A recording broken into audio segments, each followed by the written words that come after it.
Thanks for listening to our podcast, unMetered. As a member-owned, not-for-profit electric cooperative, our focus is on providing affordable, reliable, safe electricity and outstanding member service. One way that we're doing that is by providing more avenues of communication to you, our member. Through the podcast, we hope that you will be able to find some helpful hints, tips, and things to help you conserve energy, as well as some informational pieces that will help you understand what it means to be a member.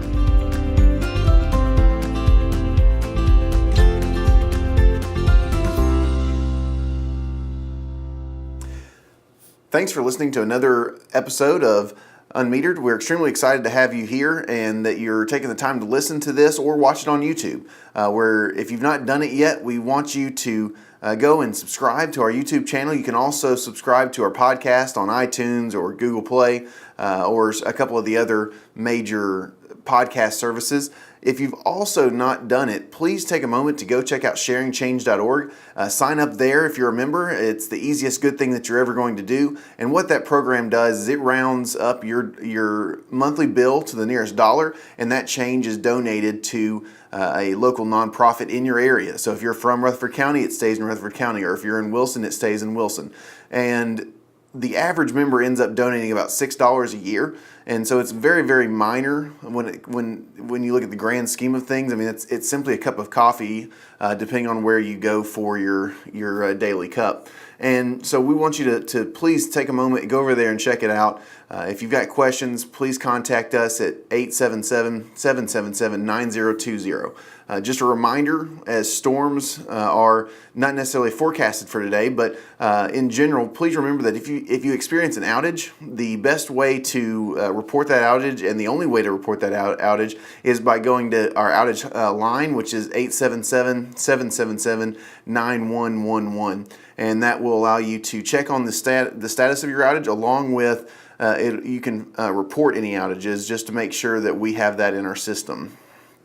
Today's episode, we've not done it in a little while. We've been going through some other interviews, but for today, we actually want to talk a little about energy efficiency. So as the weather is changing, as spring is slowly or quickly coming, depending on how you look at it, as spring is here, the thing that you've got to remember is that your efficiency changes. So during this time, you've got a lot of ups and downs. So some days you're going to have some very cold temperatures, you're going to have some very high temperatures, but there's some things that you can do to save on your bill. And there's a lot of times these tips cycle around, and it's things that you may have to go back and readjust depending on the season, depending on your home.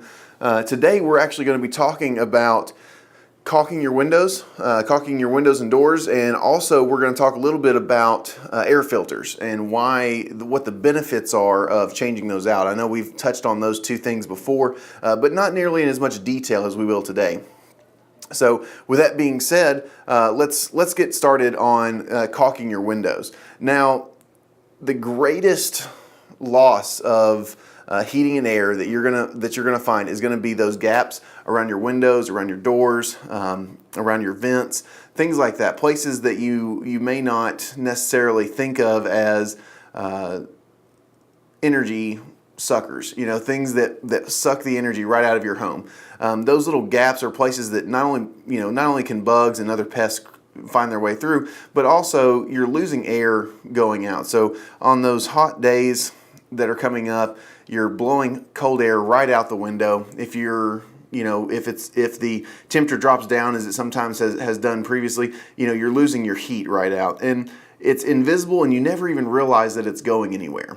Now, the thing that you also need to understand is that the caulking acts as an insulation around your windows. So besides caulking those windows, the other thing that you can do is to purchase some heavy blinds or something like that will help insulate those windows a little bit more and help block those areas. But in particular, the caulking is not a very expensive thing to do. It's not as expensive as, like I said, buying curtains or drapes or anything like that. For less than $100, you can get several tubes of caulk, depending on what kind you get. So there's a few different types of caulking that you can get, most of which are sold in a tube-like in a tube that you stick into what looks like a little gun. You put it in there and you crank down on it and you press.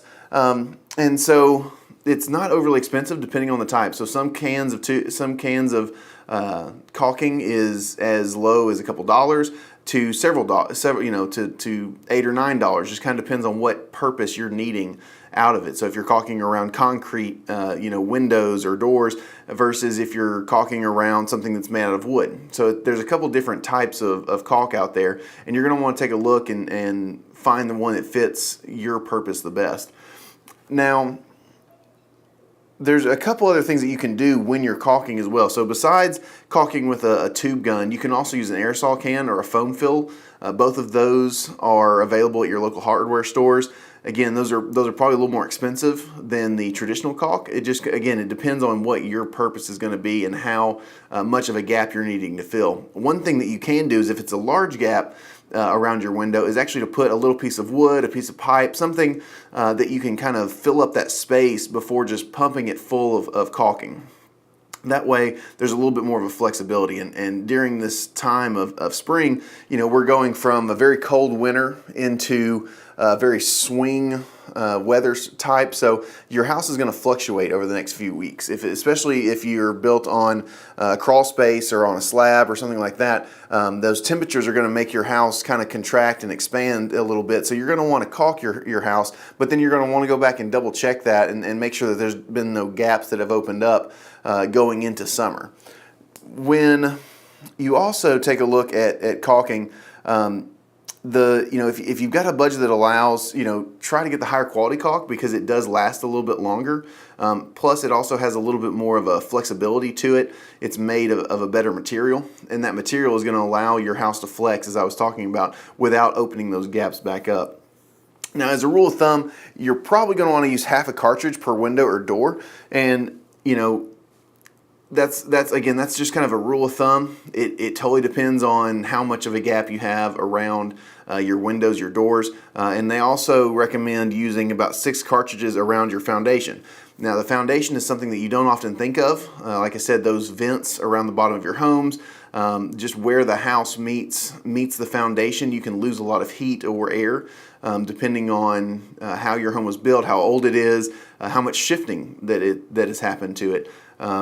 Now, most caulks don't pose any health hazards, and after they've been cured, I definitely wouldn't lick your fingers after putting some caulk down, but definitely once it's been cured and it's hardened and everything like that, you're not going to have any health exposure problems.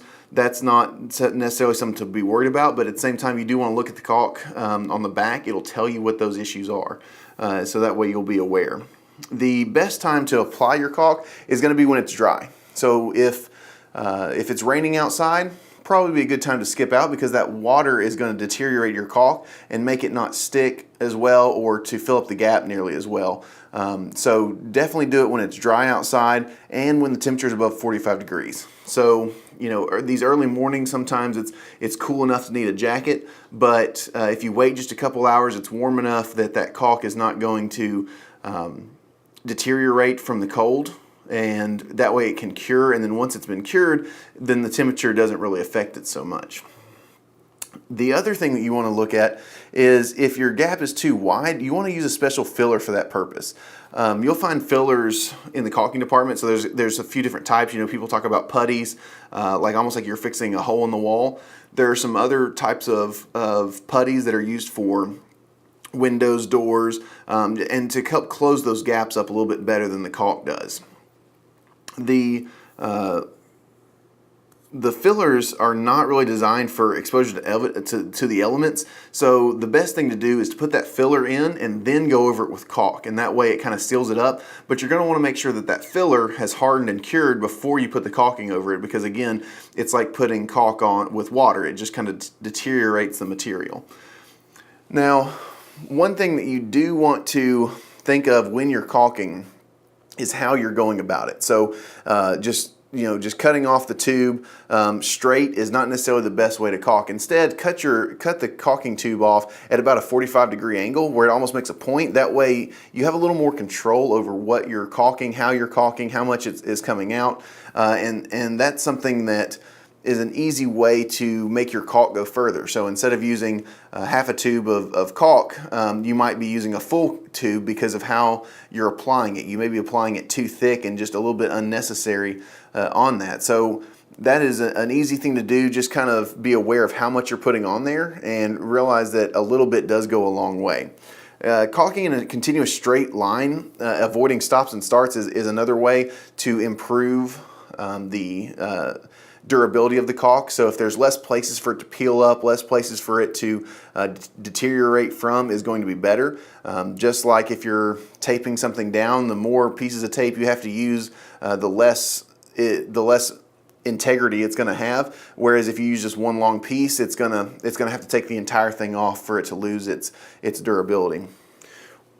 Along with that 45-degree angle cut on the caulking tube, another thing that you want to do is to make sure that you are not over caulking. And that the easy way to do that is to continue making your run around your windows after you've released the trigger. That way, whatever is being pushed out has enough room to spread out. You know, if you pull it too soon, you could apply too much caulk to a certain area. You could get the caulk all over the place and just be wasting some of that material.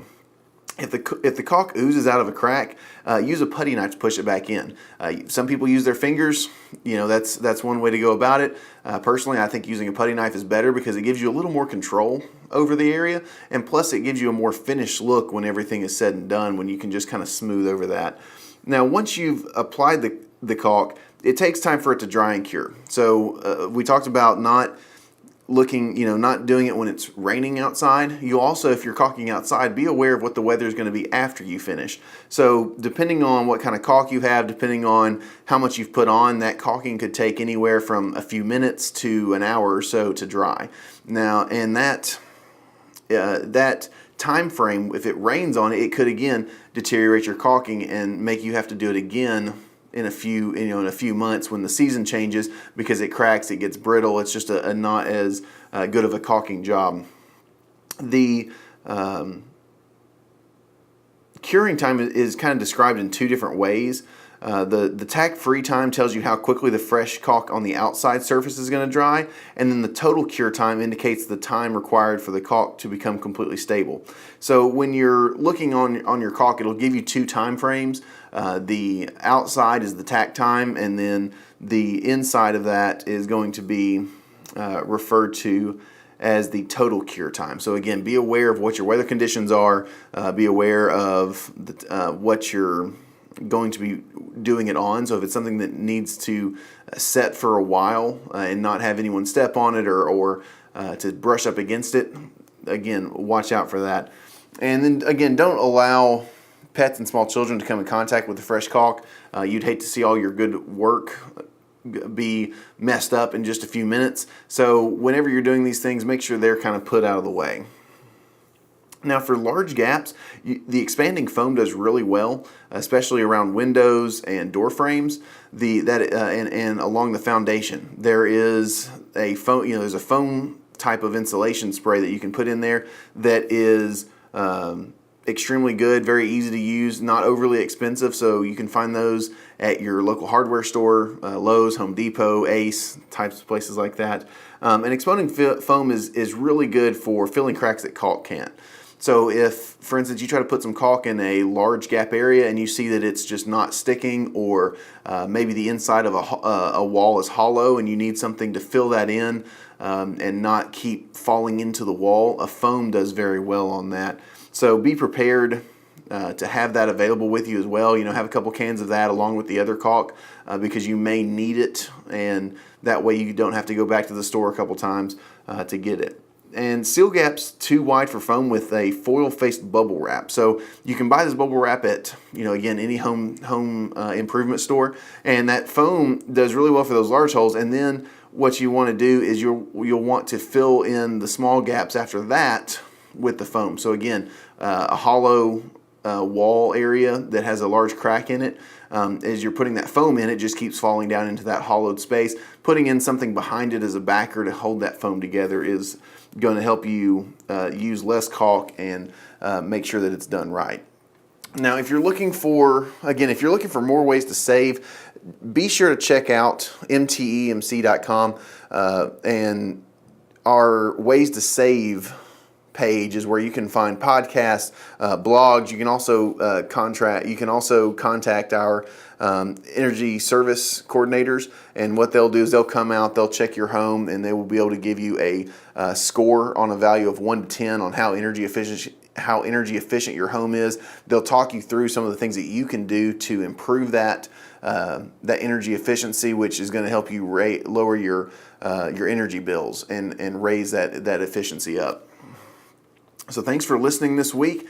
Next week, we're going to be talking a little bit about electrical safety. This time of year, people are getting outside, so we're going to be talking about safety. And we want to make sure that you stay safe when you're at home or when you're dealing with any type of electrical power.